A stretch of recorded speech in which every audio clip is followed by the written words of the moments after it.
سبحانك لا علم لنا إلا ما علمتنا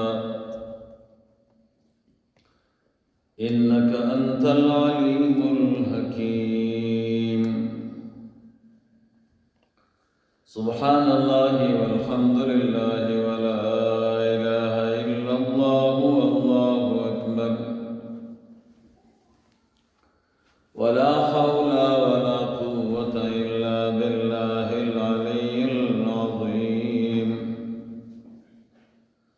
اللهم صل على سيدنا ومولانا محمد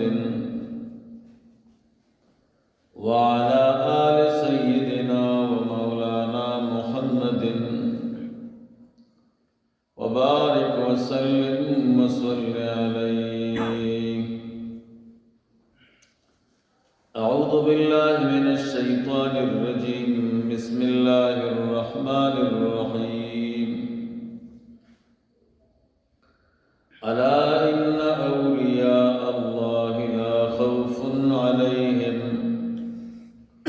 ولا هم يحزنون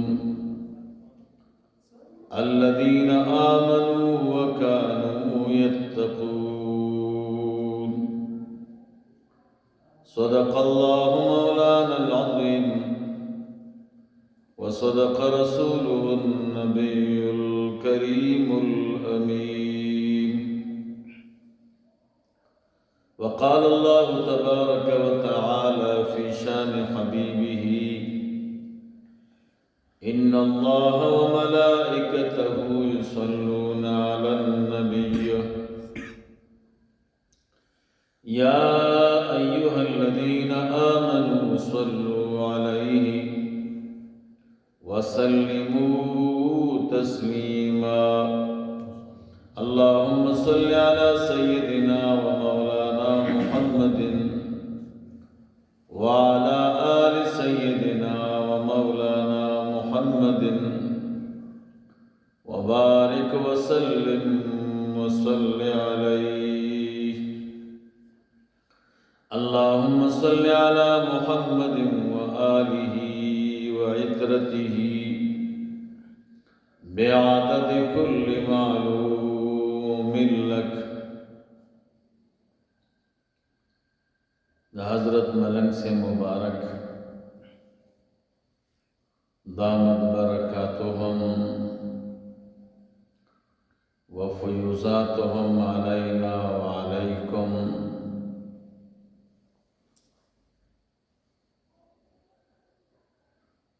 دا اغوی دا فرزند دا قاری سے مبارک دا حکم و دا اجازین بعد زمونږ استاسو د درس تعلق د مکتوبات شریف 21 نمبر مکتوب 13 جمعه شپه کې د مکتوبات شریف عبارت او د هغې ترجمه مو کړې وه. بیا په دغه مکتوب شریف کې څه بیانېږي؟ چونکې دا د امام رباني مجدد الفسانی رحمه الله خبرې دي او د لویو خلکو په خبرو کې ډېرې ملغلرې او قیمتي اسرار او نکات پکې پراته دي. دا یو مکتوب چې موږ او تاسو سپړو او د هغې حقیقت او اسرار راښکاره کوو، نو دا د کلونو خبرې. خو په دغه مکتوب شریف کې د ټولو نه غټې خبرې هغه دوه دي. دا اول خبره تعلق د ولایت سره ده. او د دویمې خبرې تعلق دا د فضیلت د نقشبندی مبارک سره څومره طرق چې د تصوف او د سلوک دي دا هر یو طریقه او نسبت په خپل ځای دا د کمال نه ډکه ده ځکه دا ټولې لارې د رب جل جلاله رضا ته تللي دي د الله تعالی رضا قیمتي ده نو چې کومه لاره د الله تعالی رضا ته تللي هغه خود قیمتي وي خو بیا چې یو بل ته نسبت والی یو بل ته منسوب کې نو بیا پکې تفاوت وي نو نقشبندی مبارکه دا د تصوف او د سلوک دا سلاره ده چې د دې باقي ټولو طرقو نه اعلی د دې په عالیوالي او د دې په کمال امام رباني رحمه الله ډېر قیمتي خبرې کړې دي او په هغې به انشاءالله بیا بحث کوو نن مو د درس متعلق اولنۍ خبره ده چې هغې ته ولایت وایي ولایت متعلق منن درته څلور خبرې وکړم باقی بحث به انشاءالله راتلونکو درسونو کې کوم اوله خبره دا ده چې د ولی څه معنا ده لغت کې ولی چاته وایي دویمه خبره دا ده چې ولی په اصطلاح کې چاته وایي دریم نمبر خبره هغه د ولایت حقیقت څه دی څلورم نمبر خبره ولایت کسبی دی او که وهبی دی دا څلور خبرې که وخت وو نو څلور به وکړو که درې به وکړو اولنۍ نمبر خبره ولی څه معنا ده په لغت کې تاسو ته که یادېږي ما تېرو درسونو کې د معنا لغوي او د معنا اصطلاحي په منځ کې فرق کړی عربي کې د عربۍ چې څومره الفاظ دي او شریعت کې مستعمل دي نو د هغې عام طور باندې دوه معنی یو ته معنا لغوي وایي او دویم ته معنا اصطلاحي وایي کله چې سړی د دې دواړو معنیګانو نه خبر شي بیا ورته دغه لفظ حقیقت معلوم شي بیا چې چاته دغه لفظ استعمالوي نو بیا ورته معلومات کیږي چې زما دا استعمال صحیح دی که غلط دی داسې ولی هم عربي لفظ دی او زمونږ استاسو شریعت کې استعمال دی قرآن کریم کې او احادیثو کې دا لفظ هم دو معنی لري یو معنا لغوي او بل معنا اصطلاحي لغت کې ولی دو معنی لري زمون د عقاید یو کتاب دی د علم الکلام هغې ته شرح العقاید دا غي یو شرح د نبراس ورته وایي د دغه نبراس په حاشیه باندې دغه تاریخ پروت دی. هغه فرمایي محشي چې ولیون دې کې خو ادغام شوی دی، چې ادغام ته لري کې نو بیا دوه یاګانې خخ کاری نه به وزن دی ولی یون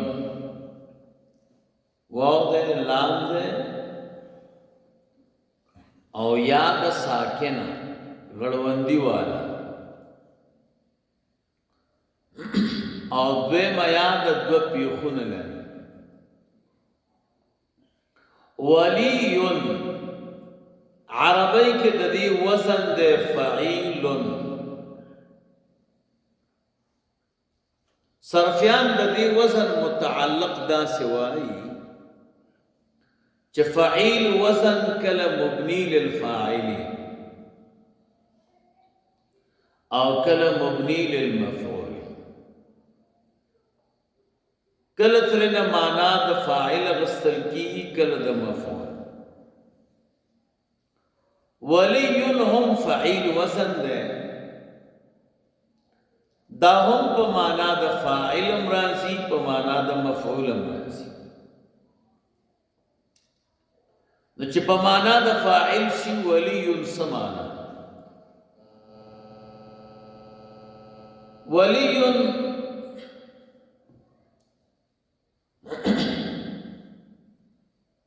دا چاته وایي نو صاحب د حاشیې د نبراس وایي کل من يتوالى في الطاعات ولا يتخلل بينها المعصيه. ولی بیا د موالات نه ده پر لپسې والی ته وایي.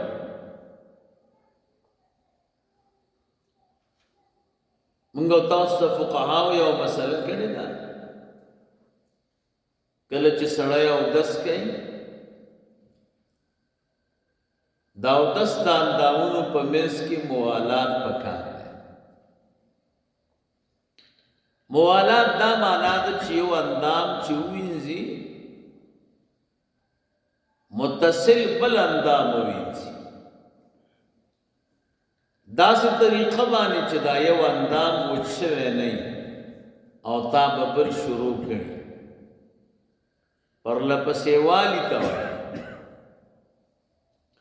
یو ځای والی ته وایي. په علم المیراث کې یو مسله راځي هغې ته مول الموالات وایي. کله چې د آیت د میراث نو نازل نو تیره زمانه کې یو مسله وه، کله به چې دوه دوستانو دا یو دوست به بل دوست ته لاس ته دوستۍ ورکړ، هغه به ده ته ورکړ، بیا به وي که زه مړ شم زما میراث ستا او که ته مړ شوې نو ستا میراث زما. د جاهلیت دور کې یا کم وخت کې چې آیت د میراث نو نازل نو یو بل ته به میراث رسیدم. کله آیت د میراث نازل شو نو مول الموالات حکم منسوخ شو. اسم په علم المیراث کې مرتبه شته چې کله وارثان نه اخرنۍ مرتبه نو دوستم موالات وایي ځکه یو دوست د بل دوست سره نږدې وي کنه یو بل سره متصل